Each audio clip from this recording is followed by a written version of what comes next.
لیکن یہاں ایک بہت بڑا مسئلہ یہ تھا، جب اس صندوق کو کھولا گیا اس کے اندر موسیٰ علیہ السلام کی تورات تھی نہیں۔ مطلب پہلی بار دنیا سے اوریجنل تورات غائب ہو چکی تھی۔ اسی لیے داؤد علیہ السلام پر دوسری آسمانی کتاب نازل ہوئی، زبور، جس کے بعد آنے والے پروفٹس نے تورات کو دوبارہ لکھا اور تورات اور زبور کو ایک ساتھ ایک ہی جگہ سیف رکھ دیا۔ لیکن داؤد علیہ السلام کے 400 سال بعد ایک بار پھر فلسطین پر حملہ کیا گیا۔ بیبیلون کے بہت بڑے بادشاہ بخت نصر، اس نے اتنا خطرناک حملہ کیا کہ لاکھوں یہودیوں کو مار ڈالا، یہودیوں کے ٹیمپل کو گرا دیا، اور بخت نصر نے اپنی فوج کو حکم دیا کہ جاؤ اور دنیا کی ہر تورات کو جمع کر کے ان سب کو آگ لگا دو۔ اور اس طرح ایک بار پھر تورات اور زبور دنیا سے غائب ہو گئی،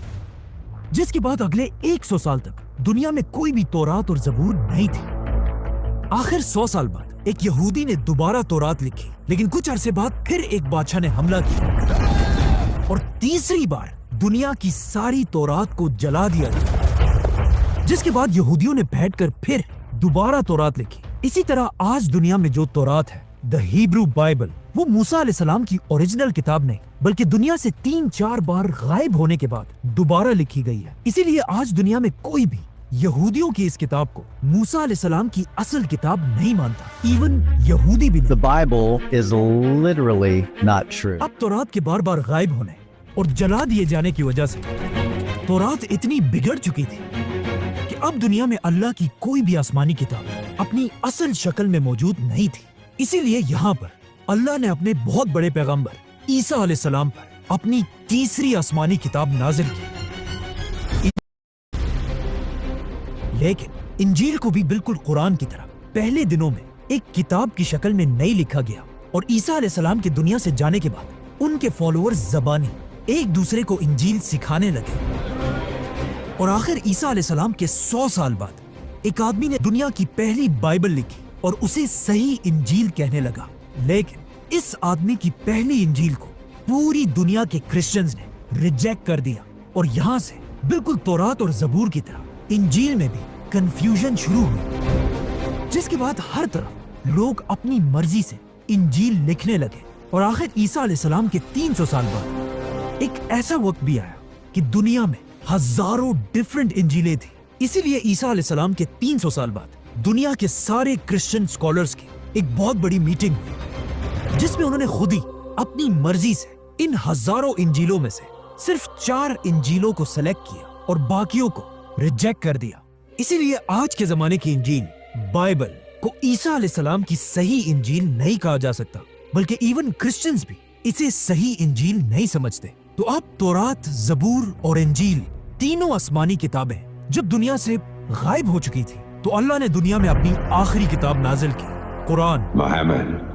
read. لیکن بالکل تورات، زبور اور انجیل کی طرح جب مسلمان حضرت عثمان کے دور میں قرآن پر بھی بحث کرنے لگے، اسی وقت حذیفہ بن یمان رضی اللہ عنہ خلیفہ عثمان کے پاس پہنچے اور ان سے کہا، یا امیر المومنین،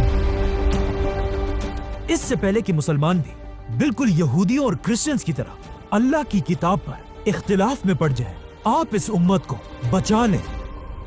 لیکن خلیفہ عثمان رضی اللہ عنہ کو اس مسئلے کا پہلے سے ہی پتا تھا، کیونکہ اس سے کچھ ہی دن پہلے ایک دن مدینہ میں 2 بچے ایک دوسرے کو قرآن سنا رہے تھے۔ ان دونوں بچوں کا قرآن تھا تو ایک ہی، لیکن ان کے قرآن کا لہجہ ایک دوسرے سے ڈیفرنٹ تھا، جس کی وجہ سے یہ دونوں بچے آپس میں لڑنے لگے۔ جب ان کے ٹیچرز کو اس کا پتا چلا، ان بچوں کے ٹیچرز بھی قرآن کے لہجوں پر لڑنے لگے۔ آہستہ آہستہ یہ لڑائی اتنی پھیل گئی کہ یہ مسئلہ سیدھا خلیفہ عثمان تک پہنچا۔ تو اب جب مدینہ سے لے کر خلافت کے بارڈرز تک لوگ قرآن کے لہجوں پر بحث کرنے لگے تھے،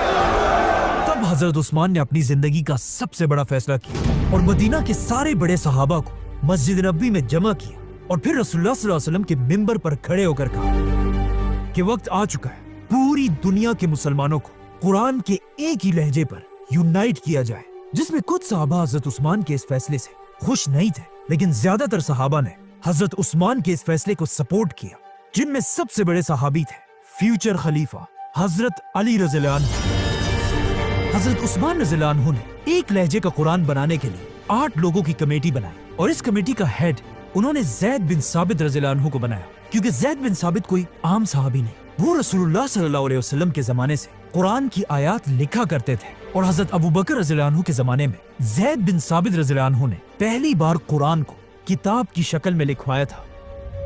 یہ دنیا کا پہلا قرآن سب سے پہلے ابو بکر رضی اللہ عنہ کے پاس تھا، پھر حضرت عمر رضی اللہ عنہ کے پاس، اور اب حضرت عمر رضی اللہ عنہ کی بیٹی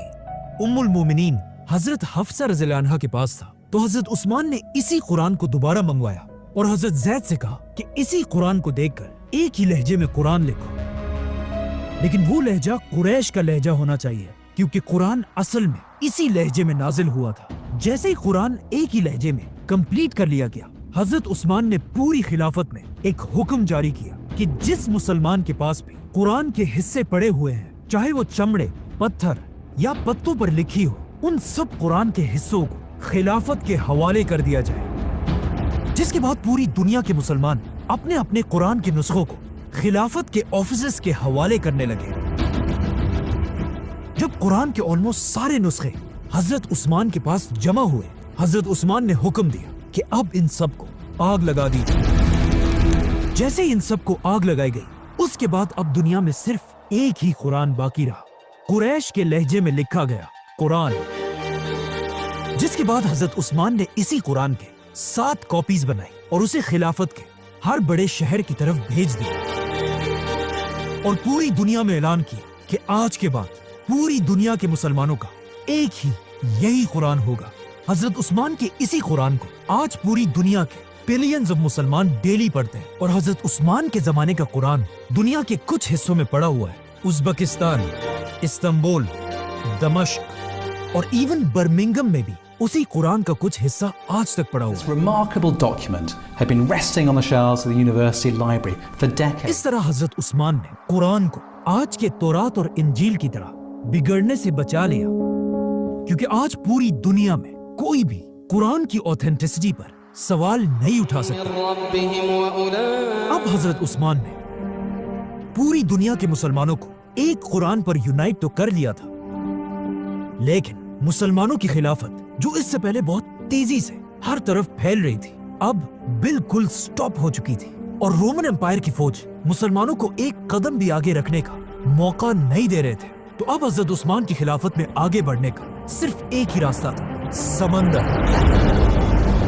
اسلام کی تاریخ کی پہلی نیوی۔ سبسکرائب